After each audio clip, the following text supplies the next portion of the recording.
My name is Walter Harris, and I am 73 years old. At my age, you don't count time in years anymore. You count it in memories. Every morning I sit at the same small kitchen table, drinking the same weak coffee, staring at the same empty chair across from me. That chair used to belong to my wife, Margaret. She passed away 8 years ago, but sometimes I still catch myself pouring 2 cups. That morning started like all the others until the mail arrived. A thick white envelope lay on top of the bills and advertisements. It felt heavy in my hands, not because of the paper, but because of what it meant. Written in elegant gold letters were the words, "Ethan Harris and Victoria Monroe invite you." I had not seen my son in almost 6 years. 6 years since he moved to New York. 6 years since the phone calls became shorter. 6 years since I started feeling like I was a stranger in my own child's life. I sat there for a long time, just staring at the envelope. My hands were rough and spotted with age. These hands had built fences, fixed engines, carried grocery bags, and once held my baby boy when he took his first breath. Now those same hands trembled as I opened the invitation. The wedding was to be held in one of the most expensive hotels in the city, the kind of place you only see in magazines. I read the words again and again. Part of me felt proud. Another part of me felt terrified, because I knew what I was walking into.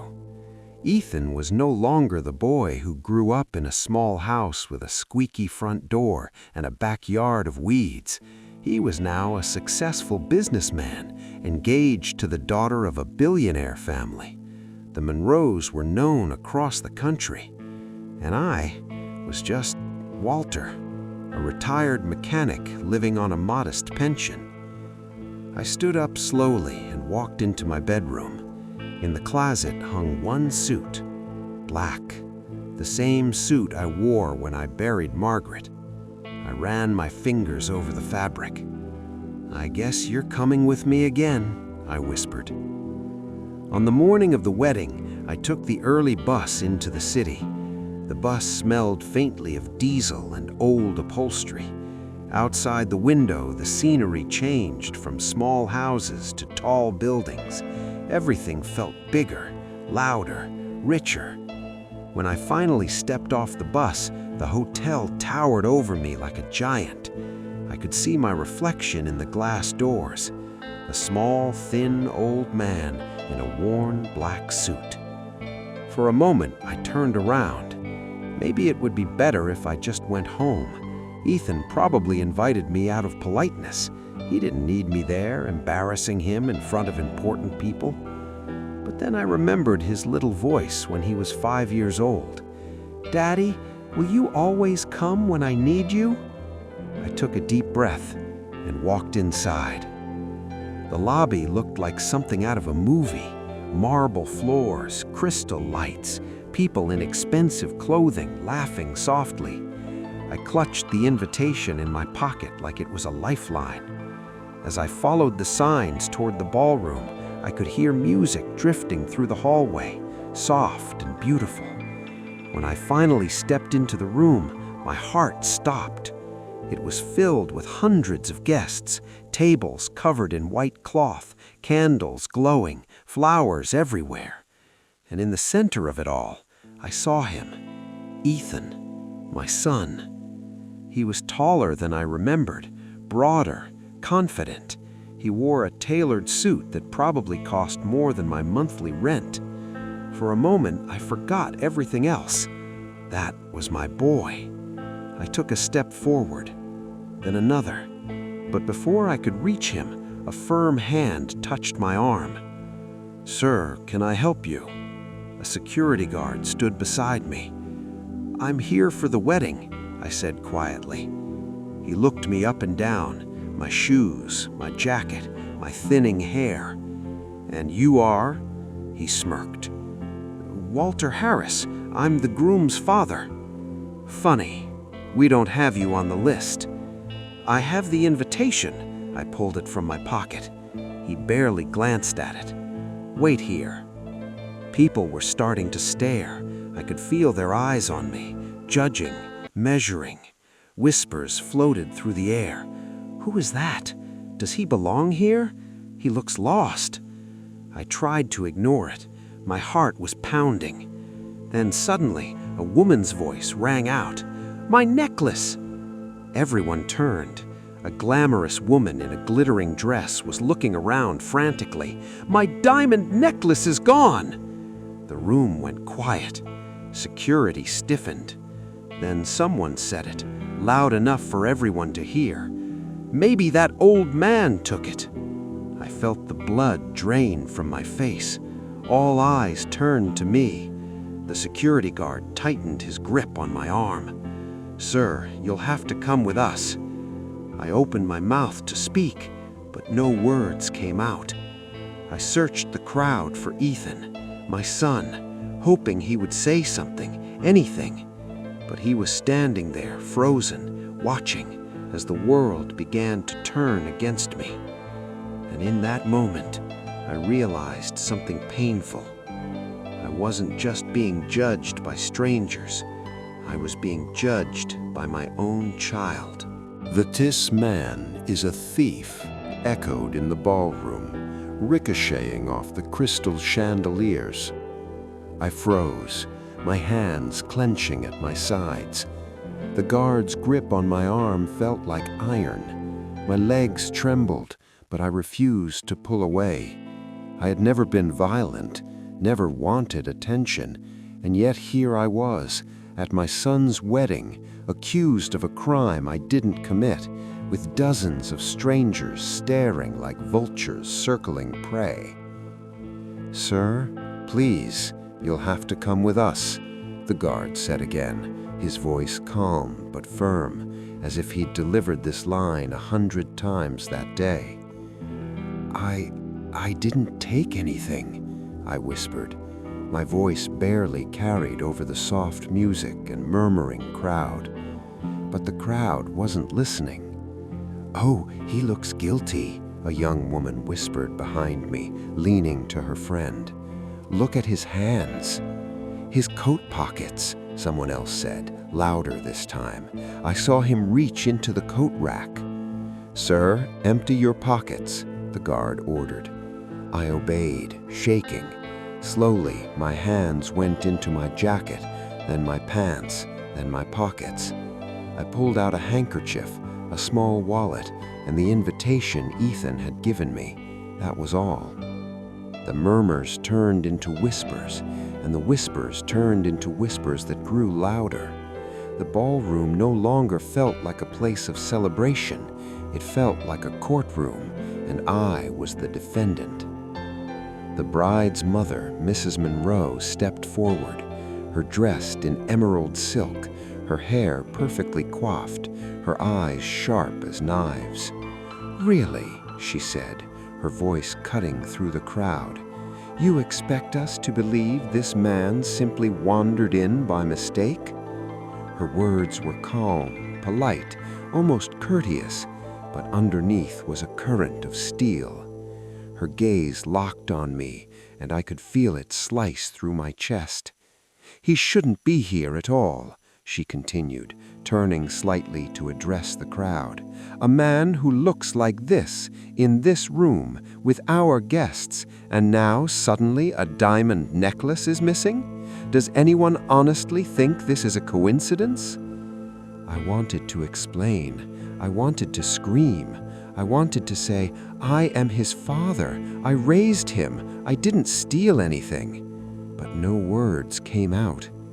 At that moment, I noticed Ethan. He was standing a few feet away, his hands fidgeting. He looked embarrassed, conflicted. I wanted him to move forward, to defend me, to say something, anything. He didn't. I realized why. The Monroes were watching him, watching every move, every twitch of his face.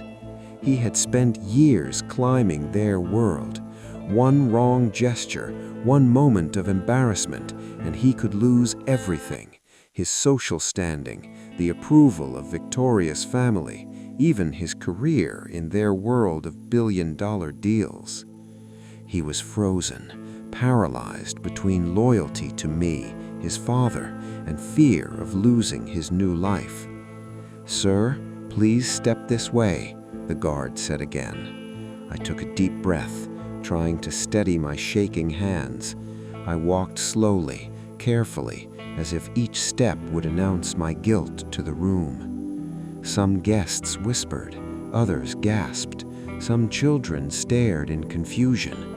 "Why is he being treated like this?" a man murmured. "Shh," his wife hissed, looking around nervously. "Don't get involved." And then the whispers turned into outright accusations. "Look at him. He doesn't even belong here. He probably came to steal gifts. Does anyone else think he's suspicious?" I wanted to vanish. I wanted the floor to open beneath me. I wanted to tell everyone that I had spent decades building a life of honesty, that I had never taken anything that wasn't mine. But my voice had gone, trapped somewhere deep in my chest. Mrs. Monroe moved closer, lowering her voice, but ensuring I could hear every word. "You've put us all in a difficult position," she said, almost gently. "We can't take chances at this level. If something is missing, we have to assume the worst until proven otherwise."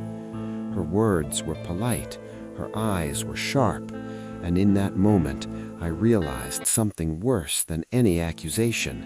She truly believed I was capable of stealing. I glanced at Ethan again. He was still standing, still silent. I could see the panic in his eyes. He wanted to say something. He wanted to defend me, but fear held him back. And so he did nothing. "Step aside," one of the younger guards said, and they began patting me down more thoroughly. Every pocket, every seam. Guests leaned forward, craning their necks, whispering, murmuring. "I can't believe this," a woman said. "It's a wedding, not a criminal trial." "Yes," another agreed, "but he looks guilty. Look at his coat."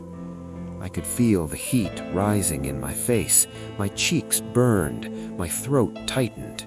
I tried again. "Ethan, son," I whispered. He looked at me, eyes wide, lips pressed together.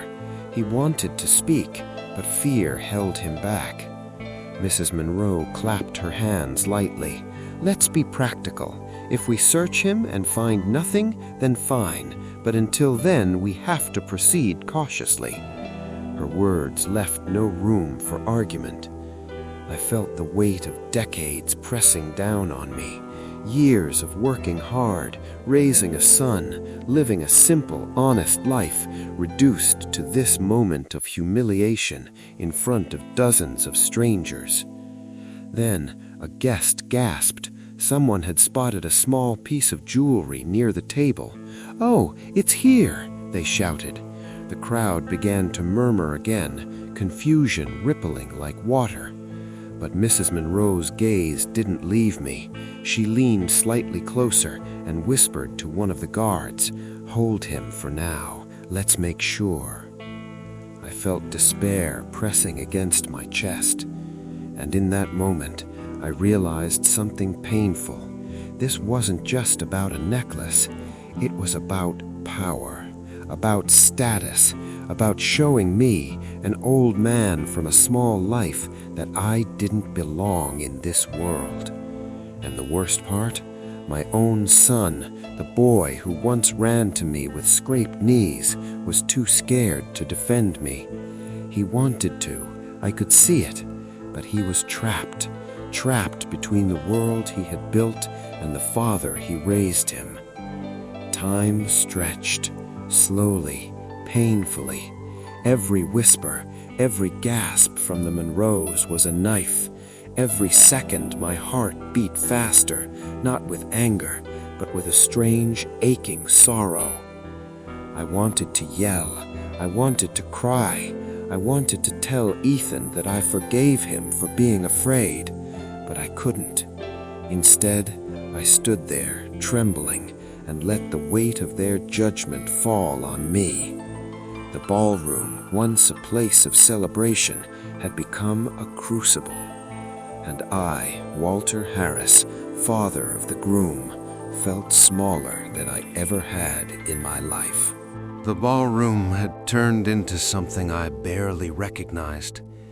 It was no longer filled with music, laughter, or celebration. It was heavy with tension. Every glance felt like a verdict, every whisper a gavel striking my chest. I stood there, trembling, feeling decades of my life shrink into this one moment. And still, the necklace was missing. The guests had begun to murmur again. Some leaned forward, pointing fingers. Some shook their heads in judgment. Some, quietly, looked away, feeling a pang of unease, sensing the cruelty in the air. Mrs. Monroe remained calm, too calm. Her sharp eyes tracked every movement, every twitch in my trembling frame. She whispered something to one of the guards, and the young man tightened his grip on my arm. Ethan's gaze flicked between me and his mother. I could see the battle raging behind his eyes, the years of climbing a world far removed from this modest life, and now the fear that any wrong move could undo it all. "Dad," he whispered, voice breaking, barely audible over the tension. He wanted to reach me, to pull me from the scrutiny, but something held him back. I understood. I had lived long enough to know fear when I saw it, the kind that freezes your soul and traps you in place. Seconds stretched into minutes. My heart beat so loudly I thought everyone could hear it. And then, a small movement caught my eye. A young bridesmaid, pale-faced and shaking, pointed toward the floor near the dessert table. "There!" she gasped. "I think I found it." Every head turned. All eyes followed the trembling fingers pointing at a small, glittering object. The necklace. It lay half hidden beneath the tablecloth, a few inches from a floral centerpiece. For a heartbeat, silence fell. The music stopped entirely, or maybe it had always been drowned out by the tension in the room. No one moved. No one spoke. I felt as if the world itself had paused. The guards slowly released my grip. I took a trembling step forward. Mrs. Monroe's eyes narrowed. She straightened, first looking at the necklace, then at me, then at her son-in-law-to-be. "Of course," she said, her voice polite but cold. "It seems it was simply misplaced." The whispers began again, softer this time, tinged with relief rather than accusation. Some guests shook their heads, murmuring apologies. Some avoided my gaze altogether, as if embarrassed they had doubted me. And then I saw him. Ethan. His hands trembled. His face was pale. He looked like a man who had carried the weight of the world on his shoulders and suddenly realized the burden was of his own making. He stepped toward me slowly. "Dad," he said, voice shaking. I should have..." He stopped, biting his lip, his hands clenched at his sides. The ballroom felt as if it had shrunk around us, focusing only on the two of us. I swallowed hard, looking down, then back at me. I was afraid. I wanted to say something, but I stayed quiet, letting him find the words. I was afraid of embarrassing, of disappointing, of losing everything I've worked for. Tears welled in his eyes. I didn't defend you. I should have. I should have known you would never do this. I failed you. I reached out, my hands shaking. Ethan, I whispered.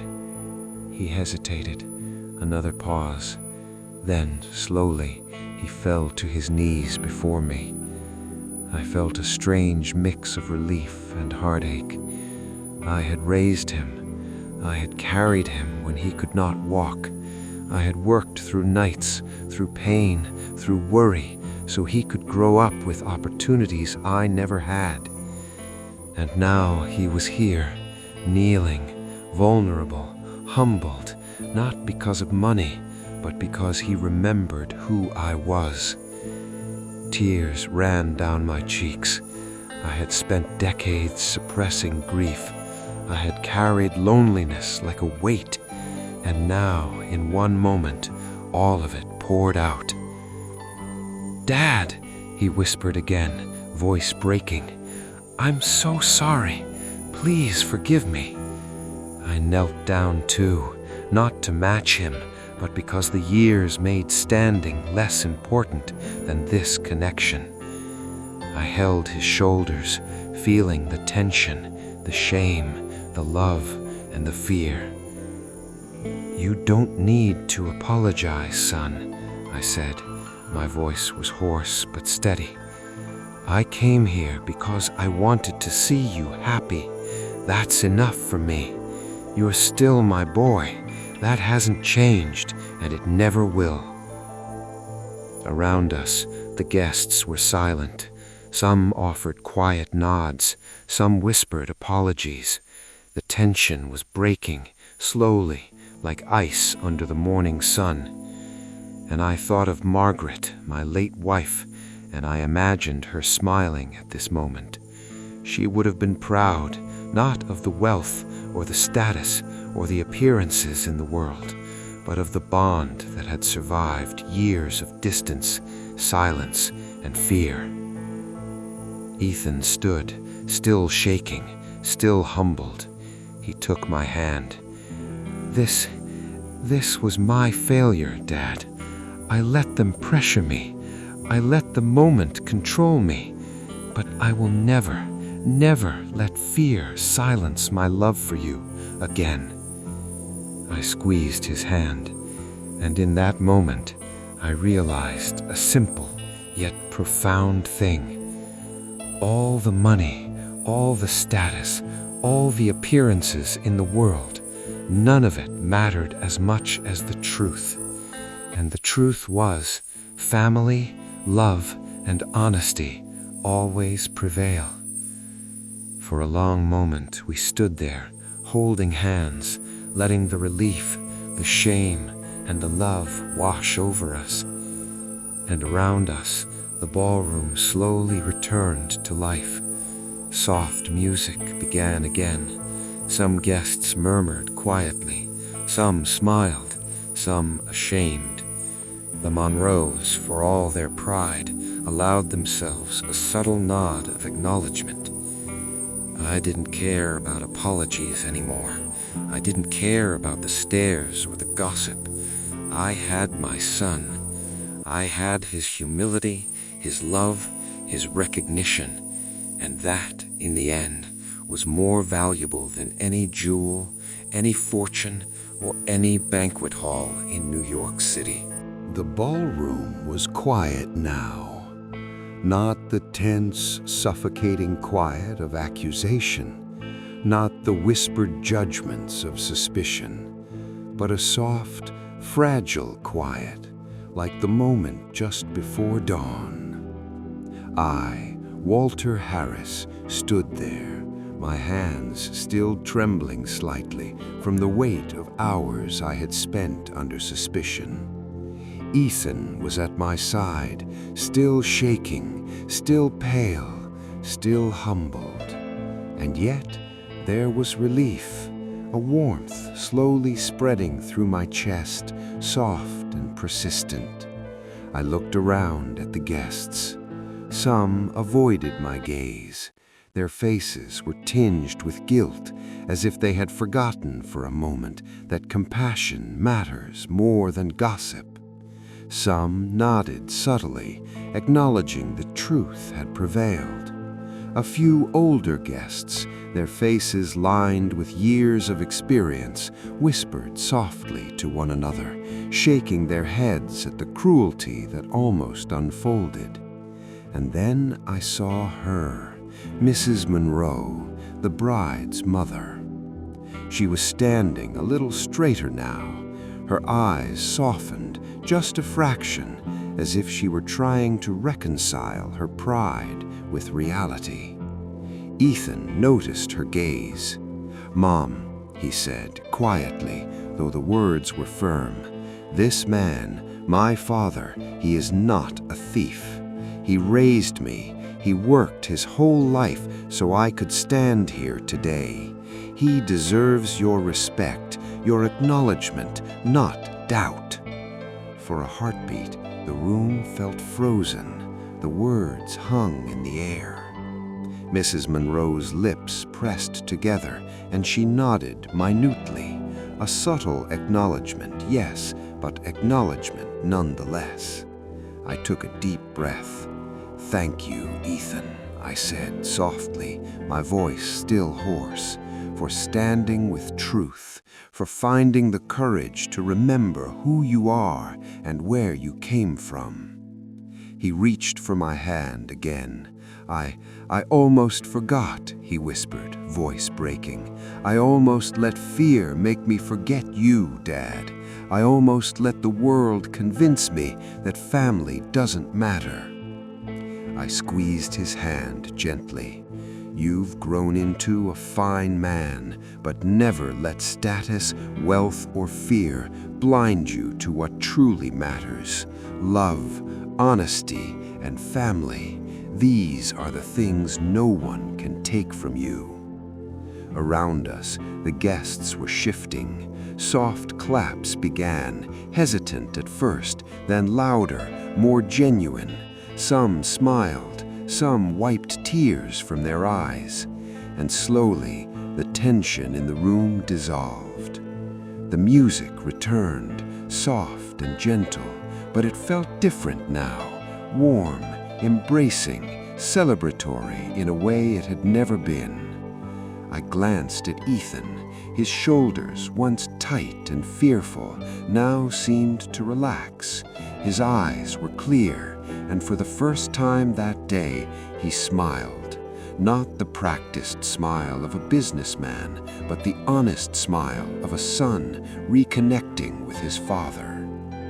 I thought of Margaret, my late wife. I imagined her sitting here quietly, a smile on her face, tears glistening in her eyes. I imagined her saying, "This is what matters, love and family above all." A memory came back to me, a morning decades ago, Ethan, barely 5, tugging at my sleeve.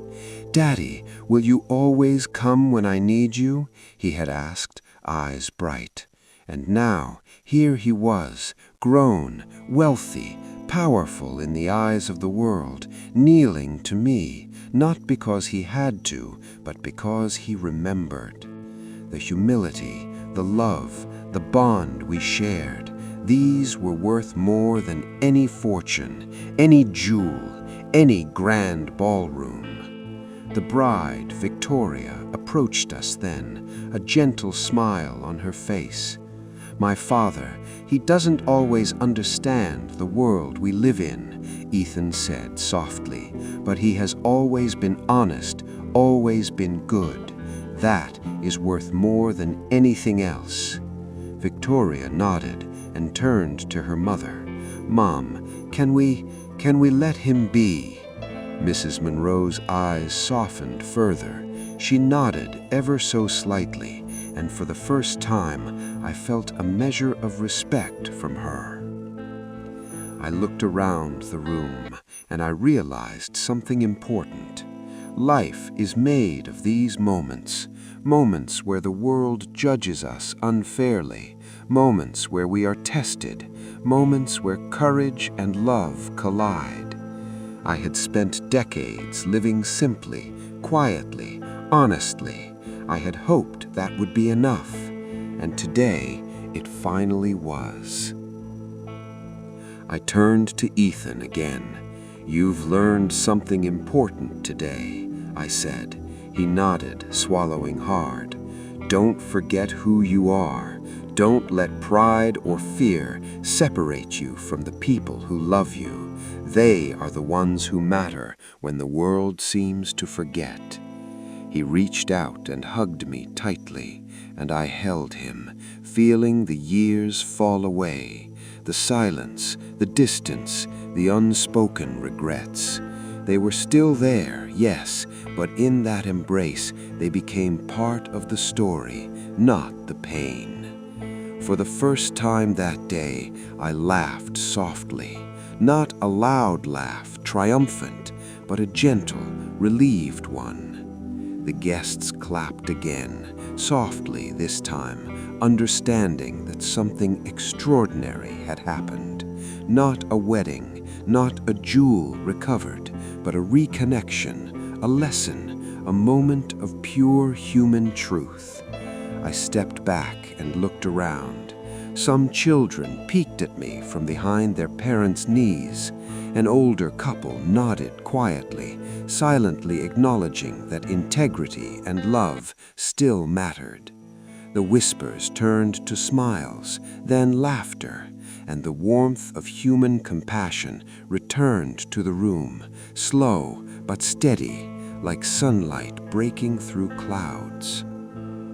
Ethan smiled at me again. "I'm proud of you, Dad," he said. "And I'm proud of you, Ethan. It wasn't about money. It wasn't about status. It was about love, respect, and truth. The things that matter no matter how long life takes to teach them."